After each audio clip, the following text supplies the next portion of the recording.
Hi everyone, our verse natin for today is matatagpuan sa Psalms 28 verse 21 to 22. Ito po ay salmo ni Hari David. Sabi niya po rito, Lord, do not forsake me. Do not be far from me, my God. Come quickly to my help, to help me, my Lord and my Savior. So sa Tagalog po, O Panginoon, huwag mo akong pabayaan. O Diyos ko, huwag mo akong layuan. Magmadali kang ako'y tulungan. O Panginoon, aking kaligtasan. So, yung pinakang teaching for today is God is a Father to whom we can pour out our emotions. Yung biblical, inihayag ang Diyos bilang Ama. God is our Father. At pwede natin i-post talaga yung emotions natin sa Kanya, sa ating Diyos. Sa psalm na to, pinakita sa atin, i-post niya yung emotion niya. At napakaganda out your emotions. Minsan kasi yung puso natin punong-puno ng worries, ng anxiety.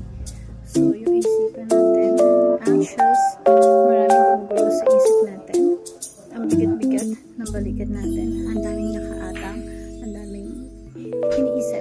Kaya napakagawang pouring out. Ibig sabihin, lahat ng dala-dala mo, ibibigay mo sa Panginoon. You will pull out yourself, your emotions, your feelings, lahat ng yon ibibigay mo sa Panginoon, ibubuhos mo sa Kanya.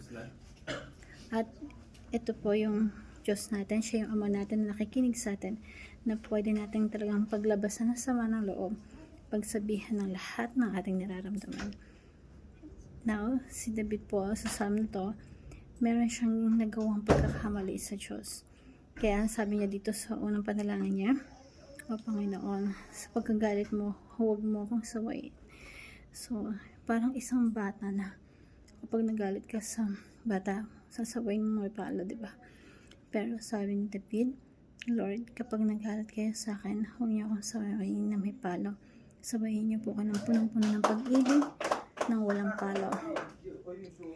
And hindi sa iyong pagkupuot, huwag mo akong sapilin.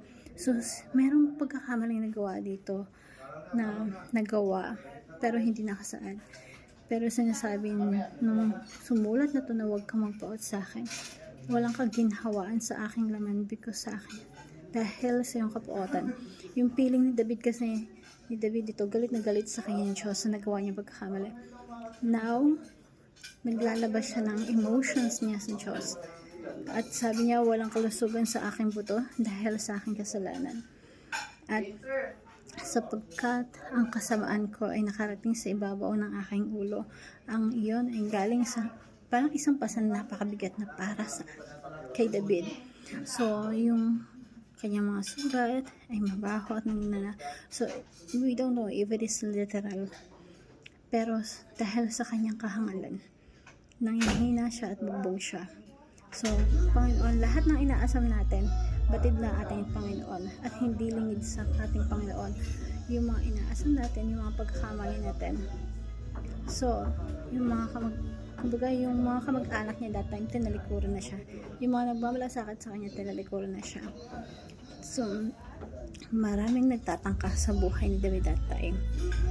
Na, dito sa verse 15 ito, ngunit sa iyo, aking Panginoon, ikaw, Panginoon, ang Diyos na siyang tutugon sa aking panalangin. So, sabi din sa verse na to, teaching God is the Father of whom we can pour out our emotions.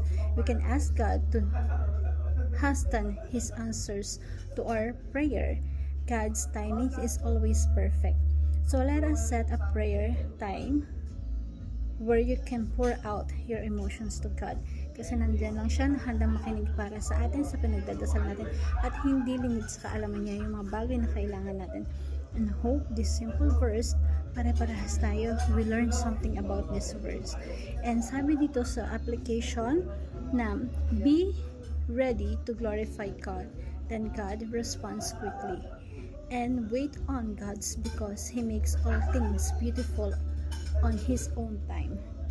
maaring tayo, nagmamadali tayo, pero just wait, just be patient to wait for the perfect timing of God sa lahat ng bagay na pinagdadasal natin, because His time is always the perfect time for us. Thank you everyone, and God bless.